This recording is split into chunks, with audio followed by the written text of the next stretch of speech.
What a session for the West Indies. 83 runs, 5 wickets, 120 for 5. Hello and welcome to Match Point. Sanjay Manjrekar is with me here. We're here on lunch on day 2, and Sanjay, at the outset, we've got it wrong in the morning. The spinners came on and caused all kinds of havoc for the West Indies. You didn't get it wrong. I got it wrong. But, this is wonderful because, there's competition. Yeah. And that means there's only one winner, which is cricket. You don't want to see one side, clobbering the other side. So it's great to see West Indies respond. One of the things that I said in the morning was that Sammy should attack with fast bowlers, don't get those spinners in early, and who's done all the damage, and very early. It's a Shane, but of the off-spin variety. Yeah, Shane Shillingford, and we're going to talk a lot about Shillingford as we go on, but there is one major talking point, and let's address it immediately. Sachin Tendulkar has come and gone. It's 3 innings to go. One of them is over. He came out for 10, looked good for 9, and a contentious LBW call. Let's go forward and call it as we saw it. Contentious, out, not out. What went wrong in the dismissal itself, and then we'll come to Tendulkar. Yeah, we'll also get to see the Hawkeye here, isn't it? So that's one of the advantages that we have. But, you got the feeling that it was a bit too high. And we saw it, from the side-on replay that we saw on Star Sports. You could see that the ball was going over the stumps. So clear to see that it was a dusra, the top spinner, which always has a bit of overspin on it. And the ball tends to bounce a little more. Yeah. And take a look at the Hawkeye, and as Sanjay pointed out here, you can get to see the Hawkeye for a dismissal. You could see exactly what's happened. And yep, we saw it only from a side-on angle if you're watching it live on television, and you can see clearly over here the ball is missing by a couple of inches. Sanjay, I know it's tough being an umpire, and everybody, the frames and everything we saw was focused on Nigel Long. He's going to see this at lunch, and he's going to think, okay, this is not the right thing I've done. But what is it when you see that difference? It's a considerable one. Shillingford is tall. There was bounce. Was it a poor call? It should have been something the umpire could have seen. Yeah, good question, because I think we have to understand that everyone makes mistakes, but what we have got to look with umpires is it a bad mistake? And I think that is a bad mistake. Yeah. And I've always held Simon Toffel as the ultimate in umpiring, and he rarely made bad mistakes. So there could have been the ball there on that occasion, just hitting the top of stumps with Simon Toffel, or just missing. So he got that wrong yesterday as well. I was slightly disappointed with Nigel Long. It's that instinct of an umpire. When that moment happens, he's got to get the right decision. Yeah.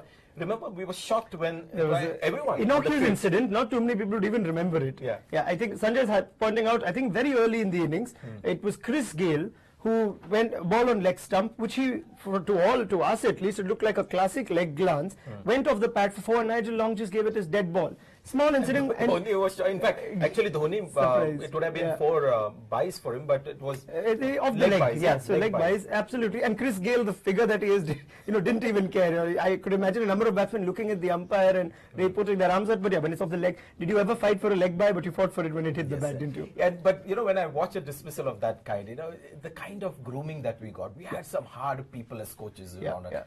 Now, Tendulkar typically would go in the dressing room, there'll be people saying that, it was too high, bad luck and all that. And my coach would be saying, yeah, umpires will make mistakes. Which world are you living in? Umpires will make mistakes. But the fact of the matter also was that Tendulkar, once again, struggling a bit with the dusra, foot on the crease and just reaching for the ball with the bat. You could see from the side on, just reaching with the bat.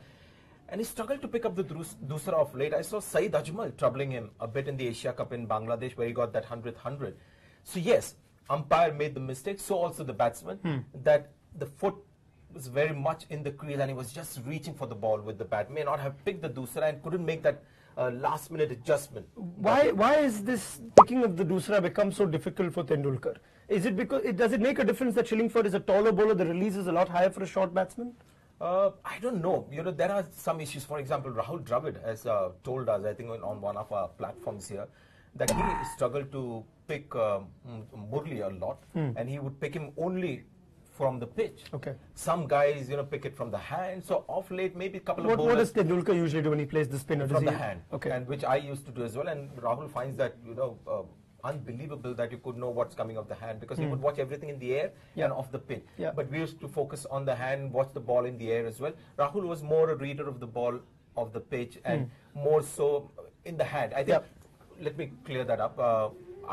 And even Tendulkar has told me that he would look at how the ball is spinning in the air to get a confirmation of how the ball was coming. But it was an unfortunate incident. It was still very early in his innings. In all the technology advancement that we've reached, when it comes to reading a spinner of the hand, we invariably see all the analysis with the release from the bowler's point of view. Correct. There's no camera which yet shows you the release from here.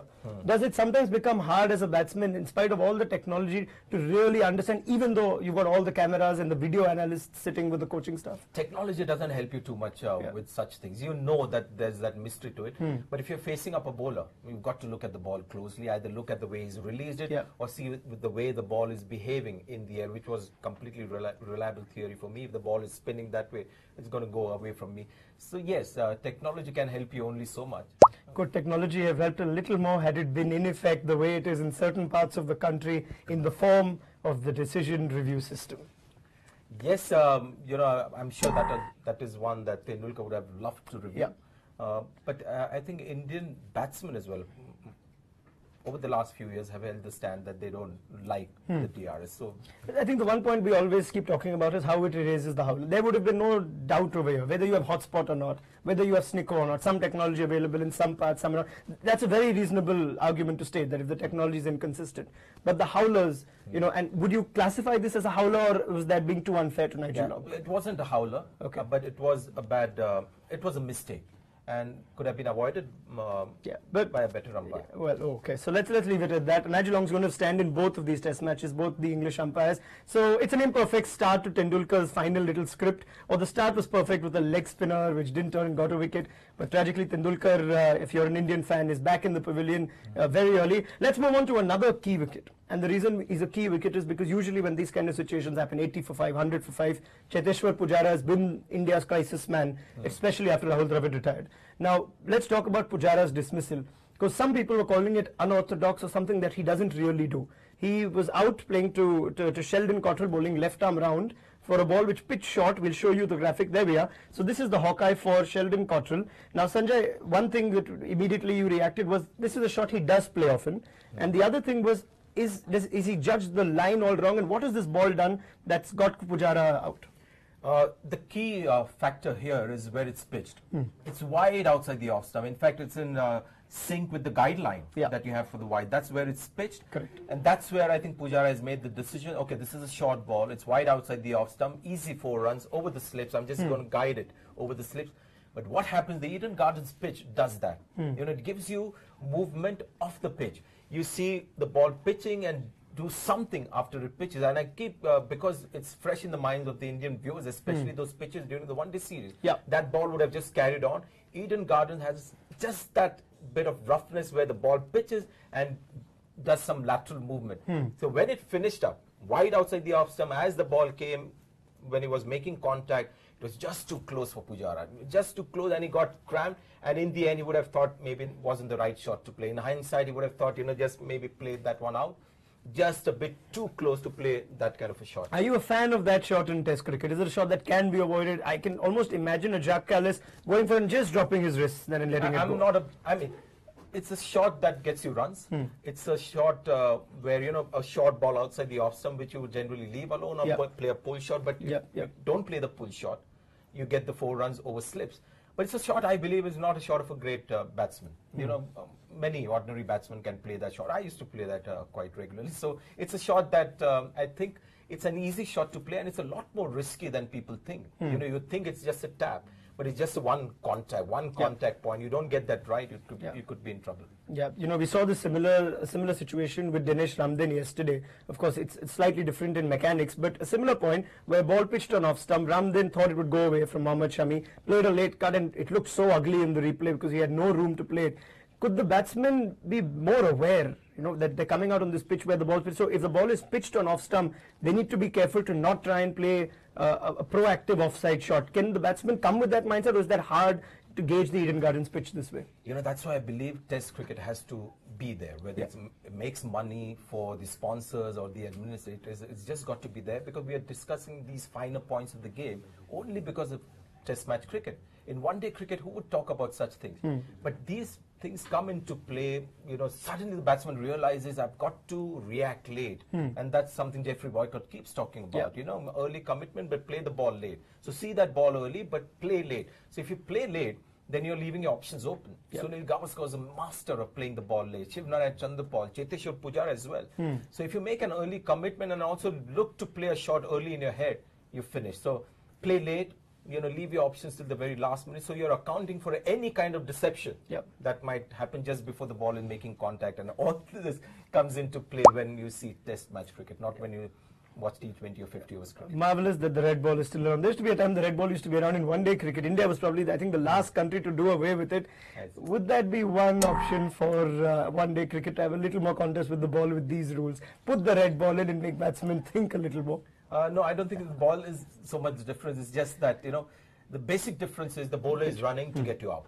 So it's an attacking approach. In T20 cricket, he's running in to not give you a 4 or 6 and 50 overs as well. So that's where the whole, just the mindset of the two contestants change.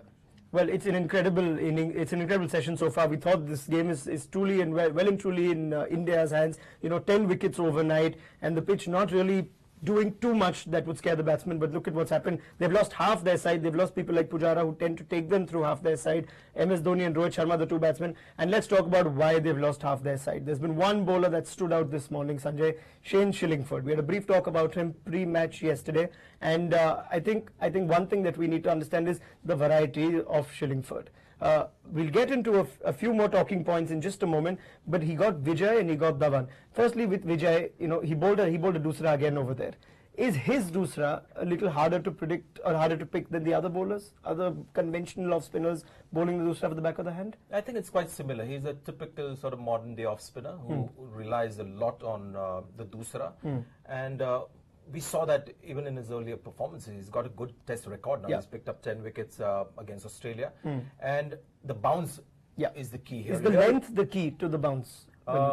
Yes, to an extent. And I think with Murali Vijay, it was clearly an indication of how closely he was watching the batsman. Murali Vijay loves to use his feet against the spinners, which is excellent. But he saw him coming very early and brought in the doosra. So premeditated to come down. Would you advise a batsman now to just hold on and stay guard, get used to how the pitch is playing, get used to if he can read the bowler, or if he's instinctively good at coming down the wicket, just let him do what he can? Yeah. I think that is the natural game that you've got to pursue always. And Navjot Singh Sidhu was brilliant against spinners, and every time he stepped up, very rarely he would get stumped. His theory was once the ball was here in the bowler's hand, ready to release, that's the time you sort of give the charge, because it's too late for the bowler to then react and do anything otherwise. But if you just sort of leave the crease a bit too early, the bowler can still change his length and line.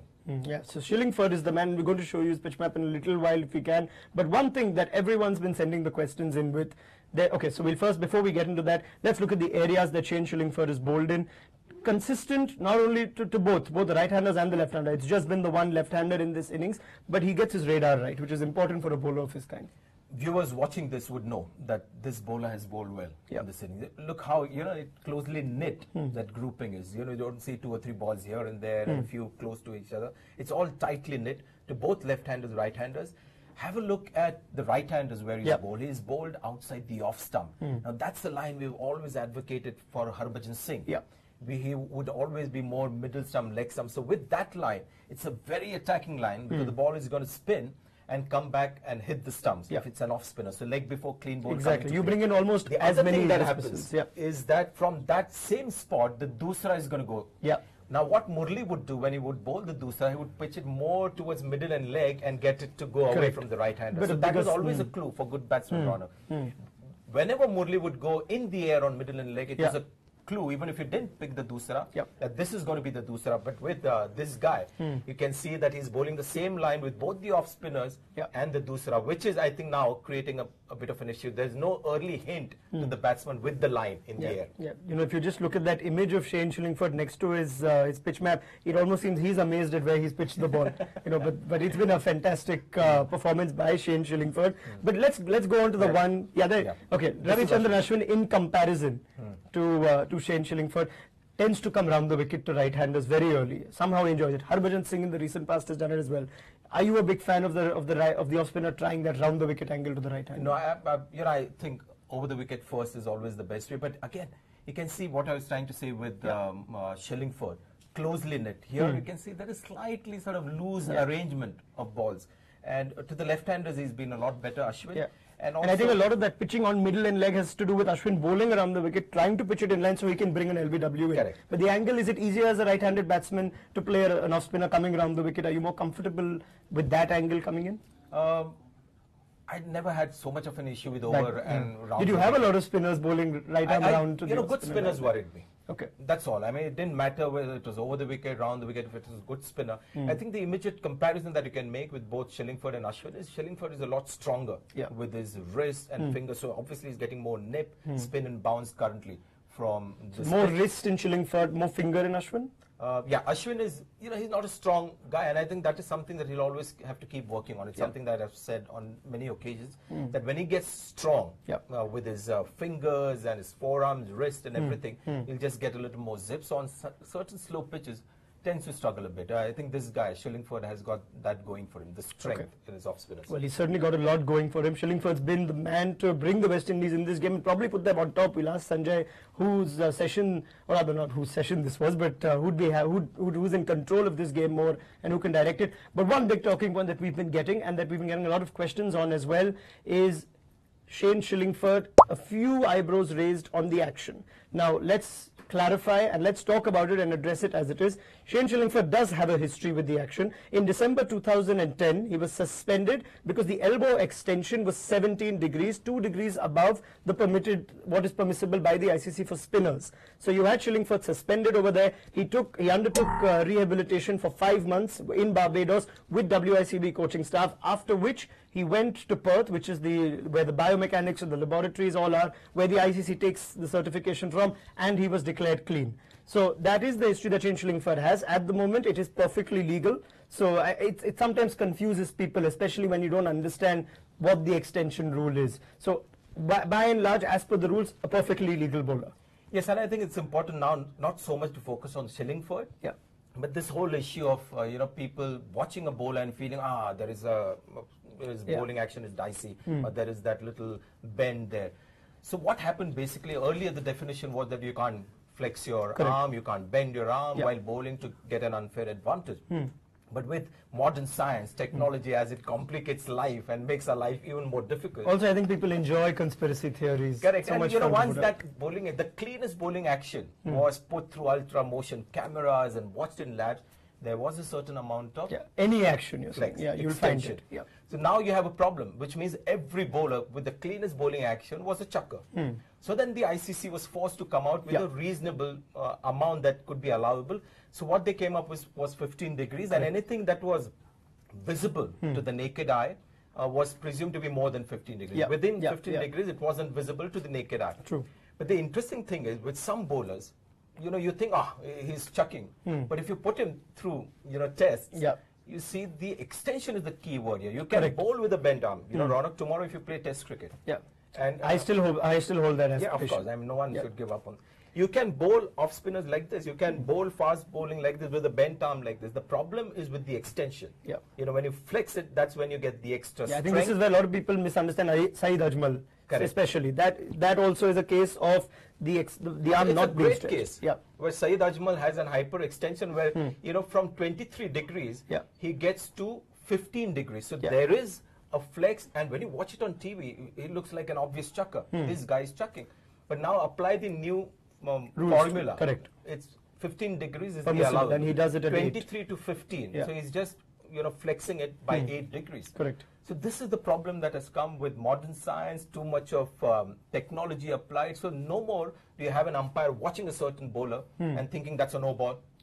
But there again, sometimes the umpire can be unfair to somebody who looks like he's chucking, but he's not. Correct. But so that's a great Also, the naked eye will never be able to give you the angle itself. So I think the umpires need to just take that out. And also in the labs, a bowler is never going to bowl like the way he's going to bowl in a match situation. So very often you will see a few illegal balls bowled in a match, and the bowler getting away, he'll get wickets, but later on they might find him not bowling with the legal bowling action, but those are the grey areas, and so is life. Yeah, fantastic. So we've addressed these issues, the issues which probably won't be addressed anywhere else. We've spoken about DRS, we've shown you Hawkeye for Tendulkar's dismissal, we've spoken about actions. The other important thing that we mentioned is that Sanjay Manjrekar has said that if I can still hold an aspiration of playing Test cricket, and I do look forward to being a leg spinner for the Rajasthan Royals, because that's the longest scope that I will ever get to play international cricket of any level. My mentor, absolutely. All right, we'll quickly, before we take your questions, just remind you of the match situation. India came in at 37 without loss this morning,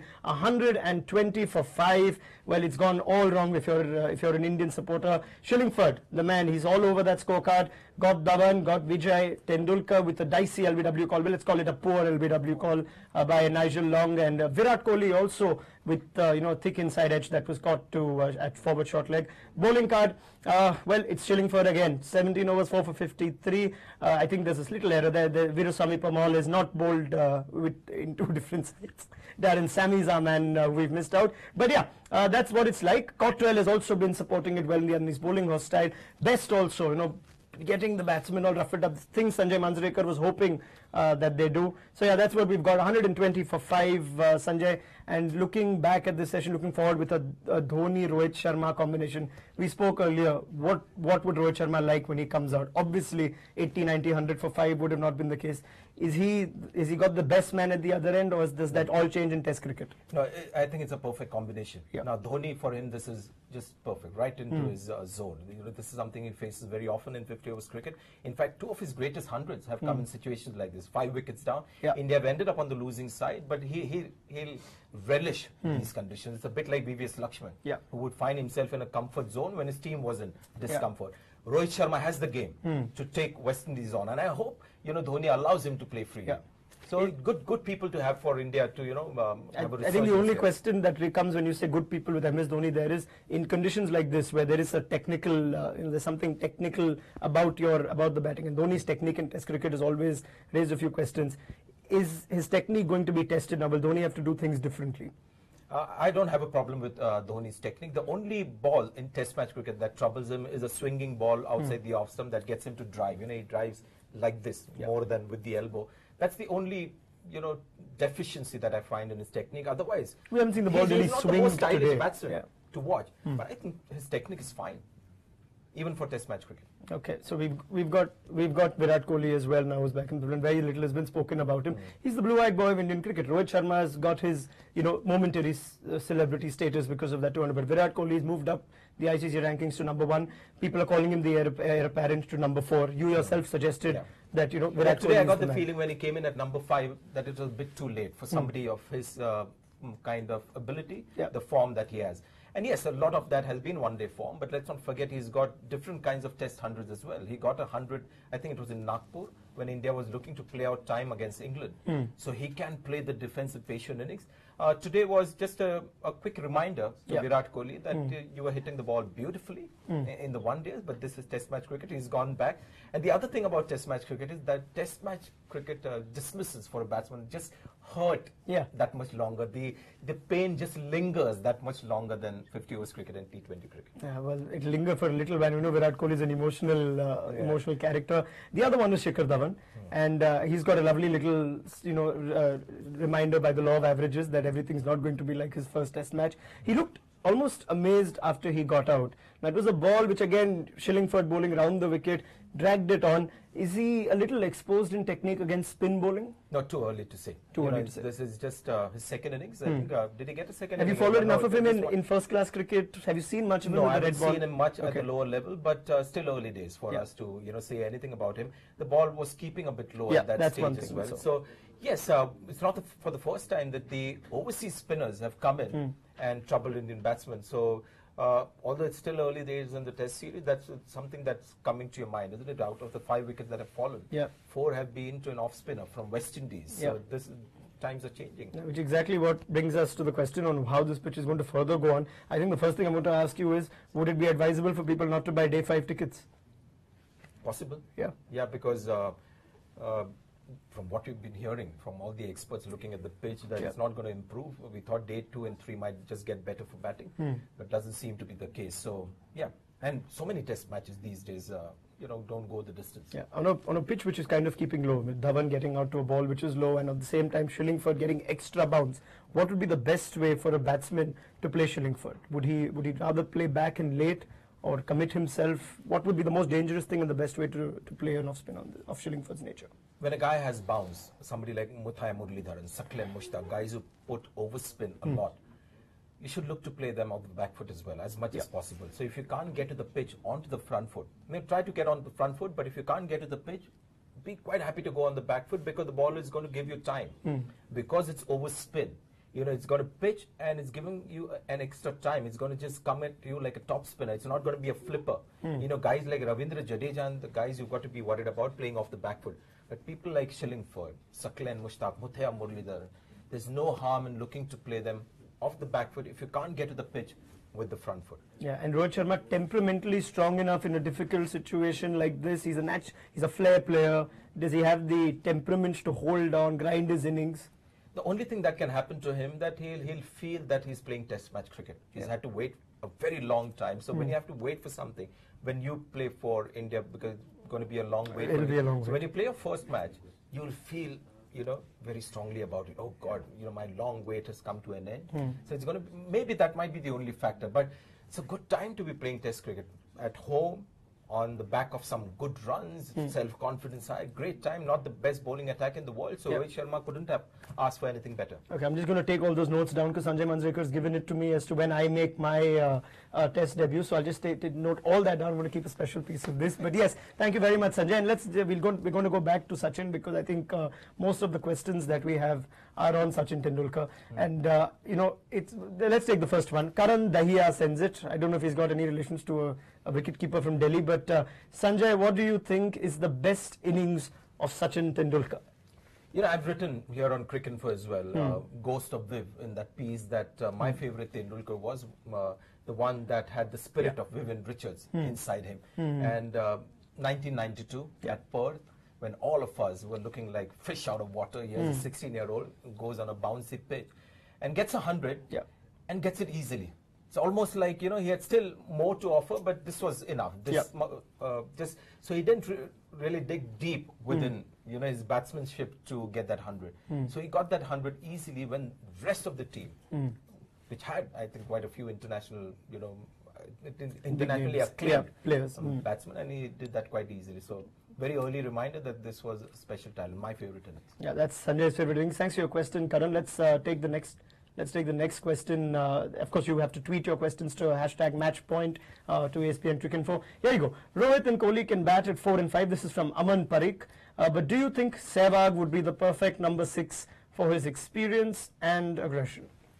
I've suggested this in one of my articles that, because Sehwag, poor fellow, he's always been a middle order batsman and was forced into opening the innings by Sourav Ganguly, and it worked beautifully. And he's always said, I don't know whether he really meant it, but at some point of time that he would like to bat down the order. So there was a slight emotion attached to it. Also, when I said that there's no harm in trying him down the order, especially with VVS Lakshman gone and all that, and some more experience needed, especially in challenging conditions. I feel in India you can get away with whatever batting combination because so many things are in your favor. Outside India, not a bad idea to see Sehwag down the order before he quits. But I had also laid one disclaimer saying that he's got to get runs and show that he's fit and hungry, but he hasn't quite got the runs behind him at the first class level to make that clear. Would he be the kind of batsman who would play well with the tail? One important component of playing at 6. Would he be able to hit a boundary and then take a single of the 4th and 5th ball, protect the non-striker? Of course, there are some batsmen who have not done it.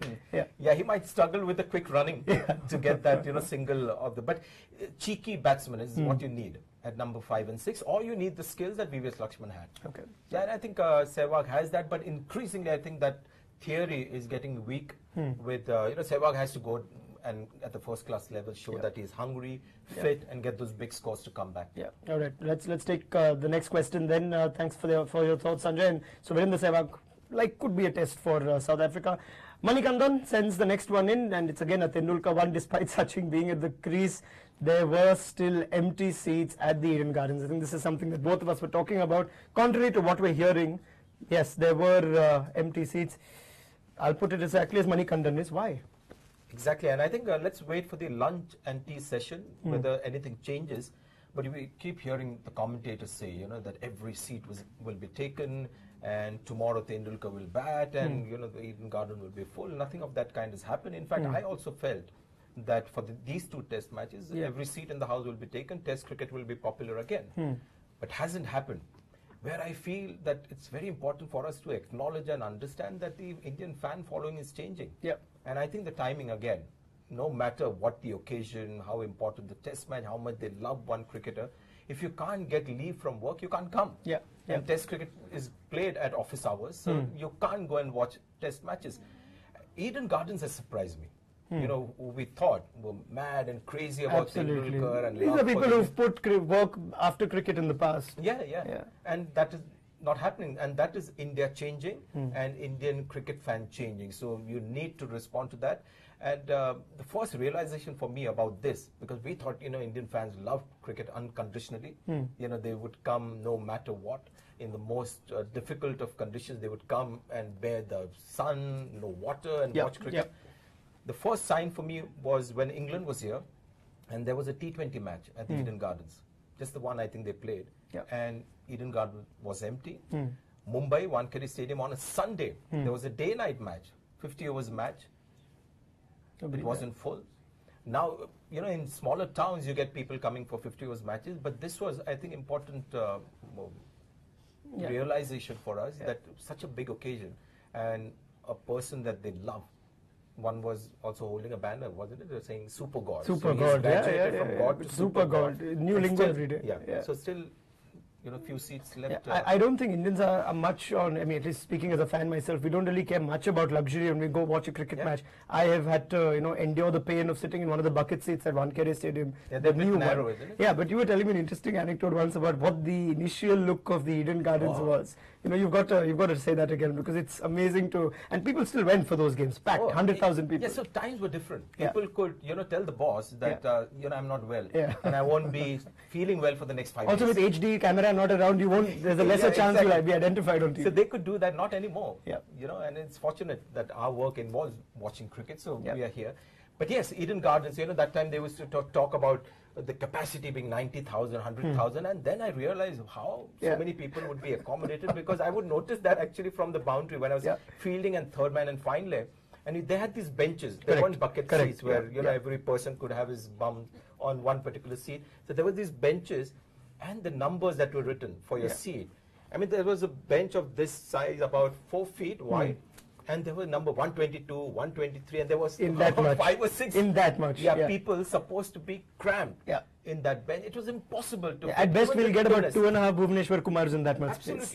And you know, that's how the numbers also were 90,000, 100,000. People came in, and there would be people sitting, you know, like this at the edge of their seat, but still watch cricket. Times have changed. Times have changed. So we've got an interesting session coming up ahead. It would be a mistake for the West Indies to think the job is done. Yes, but their tail is up. India is slightly worried, and this is a new experience for guys who've been hammering the ball, getting 350 runs in 50 overs. Now this is about survival. This is about defense. This is about patience. This is about, you know, deft skills and all that. So new challenge. Temperamentally, they're brilliant. You know, Rohit Sharma, Dhoni, they just have to make that little adjustment from the one-day series to this, which is completely the opposite of that, which is just about surviving. And they've got one bowler to worry about because his tail is up, Shillingford, and he's bowling some wicket-taking balls. Now Shane Shillingford, should he continue? Should Darren Sammy persist with him from one end throughout, or is it important to also keep the mystery a little more and vary the bowlers? Or would you just keep bowling your best bowler in this kind of form? No, I don't think he has the luxury to wait, Sammy. This is not going to be a high-scoring test match, so I don't know how well he bowls the long spells, but Sammy should look to just bowl him from one end and keep making all the changes from the other.